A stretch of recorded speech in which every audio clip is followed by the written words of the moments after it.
lowest in like the last 10 years, right? Or when it comes to raises, like 1.2% or something like that, ridiculous. So, I mean, what your spouses are being paid, and then what the cost of living is, and you all know this. I mean, this right here is one of the highest cost of living areas in the country. Well, then they cut our housing allowance. And most of them are. So, yeah, so, and housing allowances and everything. So, I mean, in order, I mean, this is what we always say, and I think most of you know this, we recruit the soldier, but we retain the family. In order to have a strong military, that means that person, man or woman, who's going to be the active service member, they have to feel confident that they have the strength behind it, which is you. So, to me, I mean, I would be embarrassed if I was a major installation commander and was having this conversation with you. I would be highly embarrassed. I really would be. I'm sorry. Another couple of notes. I mean, you brought up, yeah, we are supporting the soldier that's fighting for this country. And I remember when I was in the Navy, you were told your family didn't matter, it didn't come in your sea bag. Right. And it's sad because that would mean that military soldiers shouldn't have families. You cannot have what everybody else can have. And then to touch on another note, a lot of spouses are very overqualified in areas. I know there are spouses who have master's degrees, who the only job they can get is waitressing. And if that's your job, then you can't afford child care.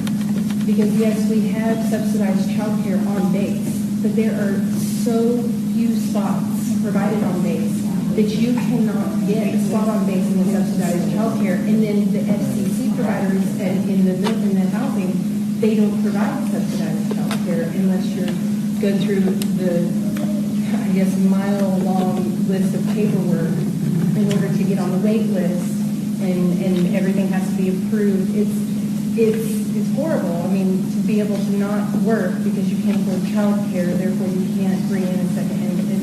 It's vicious circle. So, and some of these things can be handled very easily. Yeah, I mean, actually, a lot of these things, there has to be some overarching direction that comes from the commander-in-chief, and that's kind of the culture that we need, which right now, and I'm going to be very blunt, there's a big disconnect between what we have now and our armed forces. It's as big as I've ever seen it.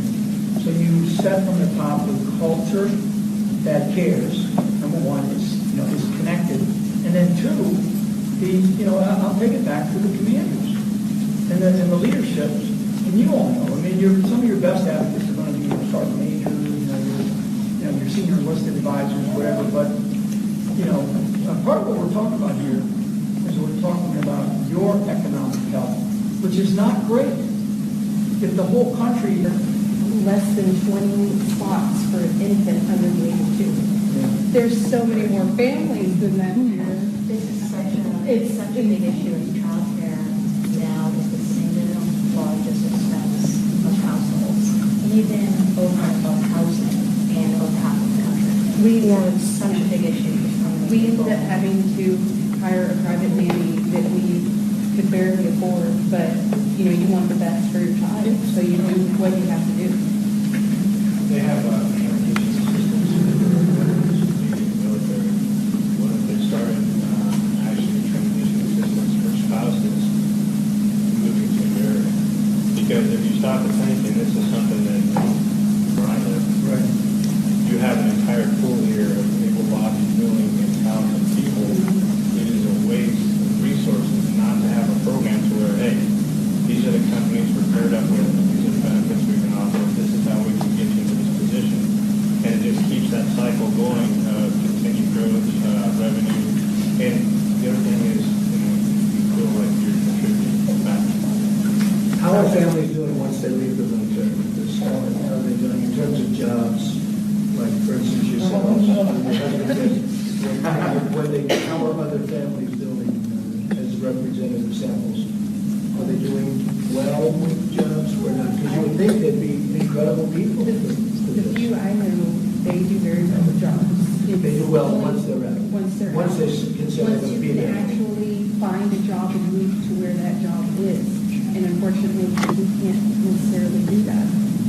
I mean, that's my problem with getting a job in my field, is it's so specialized that my husband and I just had the discussion. He's slated to get out in February, and he wants to stay in, but I want to start my career. And we agreed for him to stay in, but that's another 4 years minimum that I go without starting my career. But he loves it, right? He loves it. So I said, okay. So, there are two things that To are go out in the market, you're now getting a job, you have to do a transition, but you're dealing with either an injury or, whatever else that may have happened at such a substantially reduced rate, that it makes it even harder. So that's another thing that, you want to start getting down to brass tacks. Yeah. We need to revamp from the core how we are supporting, treating, and rating, spouses, veterans, and that will ripple upwards into bigger change. It's been very interesting, and there are things we can do that are very simple.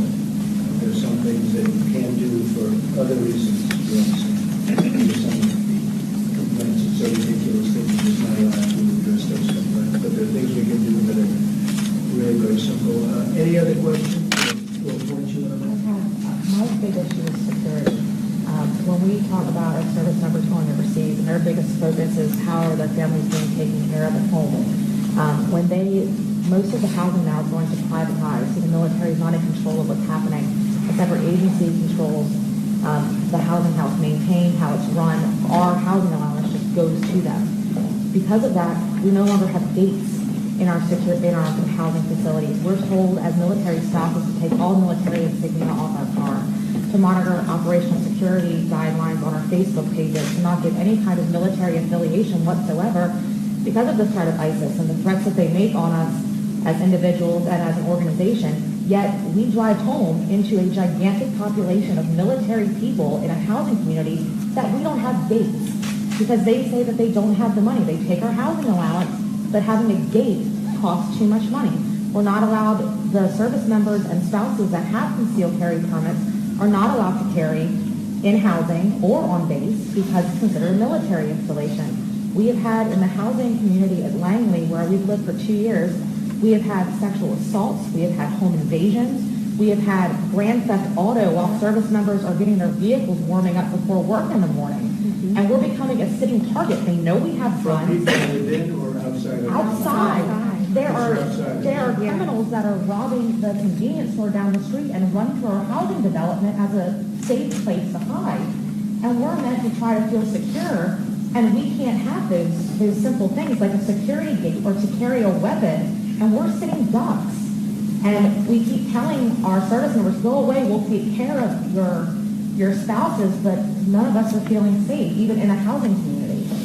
So to me, that's a horrible, huge one that needs to be fixed. Just to add to that, last December my husband was deployed and we did have someone attempt to break into our house. It was myself and my 3 children. And I carry a gun pretty much everywhere I go, except for obviously on base. And technically, unless it's registered, it's not supposed to be in housing. Ours is, thank goodness. But I did have someone try to break in. I did have my gun. I yelled out to them that I did have my gun. They stopped. I did call the police. And all the policemen and security forces wanted to argue with me about was the fact that I had a gun. They said, why do you have a gun in here? And I said, it's registered with the base. If we followed all protocol, we have it. And they said, yeah, but you shouldn't have a gun in here with your children. They tried to argue with me about the fact that I had guns in my home with my children. And it's things like that that make it difficult for us because I feel like I can't protect myself in my own home. And like she said, with gates, I feel like it's not going to keep everyone out, but at least it would give us a bit of comfort. There's a hard thing when it comes to jurisdiction because we're considered a military housing community, therefore the base is supposed to be the one securing us. But the local police departments are technically, we're in that area. So there's this constant push and pull. Both groups are called out and none of them do anything because they don't know who's supposed to be doing anything. So when a house is burglarized, you're waiting for hours to figure out which agency is actually going to show up to write a report, and nothing gets done about it. But yet all of our housing money goes. So many of these things we can take care of, and they're just not taken care of Yes. because we have no management at the top. But many of these things we can take care of. What do you think, Cindy? No? I think there was only one other major issue that some of us had talked on, and that's manpower in our health facilities. Manpower military-wide, but specifically in health facilities. I know I've lived in this area for 9 years, and I know that I've called the military facility many times to get an appointment. I don't go very often, but when I do, I'm always told, we have no appointments. And I would say, you don't have an appointment within a month? We have no appointments. And it's always just, we have no appointments, so that you'll hang up and leave them alone and just go into the ER and spend 6 hours when you could have easily just gone to your primary care manager. I don't know, I guess I would hope that just an increase of manpower overall could fix something like this, but I just wanted to bring it to your attention. My husband works in the emergency room at Langley Air Force Base, and he deals with somebody coming in because their kid has an ear infection. That's not what an emergency room is for. But there's one pediatrician, a doctor, that works for Langley, for all of our children. We have tons of children at Langley, and he sees them. I have 8 kids, but I don't know. Take a stab at it. I don't know, it's a huge base. I know, I took my 3 children in for their routine school physicals last month, and there were about 500 to 1,000 children, and they had to pull doctors from other hospitals in the area to come do physicals, and I was there for 5 hours. They fly doctors into the emergency room because they don't have the manpower in the emergency room. Even in the middle of the night, my husband sees people coming from all over. You'll be very happy after November. Great. I want to thank everybody very much. It's a great honor to be with you, and you'll see a lot of really positive changes. You deserve it. Looking forward to that. Thank you very much. Thank you.